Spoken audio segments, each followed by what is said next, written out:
Arra warra sawaa qofaa fi fiidiyoo gabaabduu fiidiyoo xiqqoo daqiiqaa takka lama hin caalle takka isiniif qabadhee dhufee jira. Assalaamu alaikum warahmatullahi wabarakaatu. Daataan sawaadhaa akkamiin hojjeta kan jiru gaafii ture wanni kuni. Mee inninis appilikeeshinii lama bakka takkaa isa kana lamaanitti bakka takkaa hojjetan daataa monitorii fi BBN hajuu kana bakka takka appilikeeshinii lamaan kan hojjeta. Isin lamaan kan akkamitti hojjeta hajuu serverii isaa ammoo isa kana serveriin isaa diles waan rakkina qabu miti itti fayyadamtanii jiraatanii illee hin beekne. STC firii hajuu kanarratti hogguu dhoytanii fi garagal immoo gara jalaatti bara 2022 STC isa kanarratti dhoytanii inni walumaa galatti hanqana sa'aatii immoo itti guutachuu ni beektan isa kana itti fayyadamaa jirtan warreen amma dura beektan ni beektanii.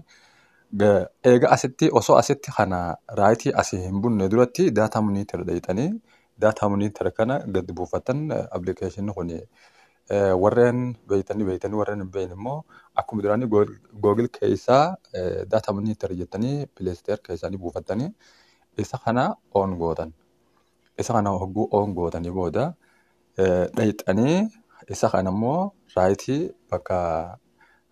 bakka tana ofii tana on irra deebiftanii eega tana on irratti deebiftanii booda wanni isin gootan tan dura dhuftanii gara gubbaa kana jawwaala gubbaa teessanii irraa gabbuttanii xayyaara kana yeroo takka mallattoo xayyaara tana cuqaaftanii lamada irraa deebitan.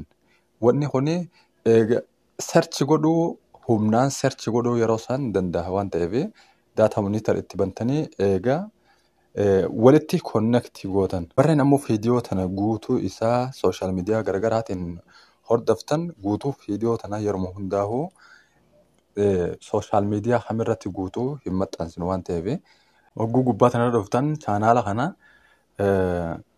kana keessa galchitanii fiidiyoo tana guutuu argachuudhaaf walumaa galattuu warreen fiidiyoo guutuu barbaaddanii as keessa galchuudhaan argachuu dandeessanii warreen ammoo maatii amma dura chaanaala kanaaf hin ta'in maatii ta'aa akka kanatti maxxanfamee jira. Kanaafuu hordoftoonni kabajamoo fiidiyoo biraatiin amma walitti deebitutti nagaan tura.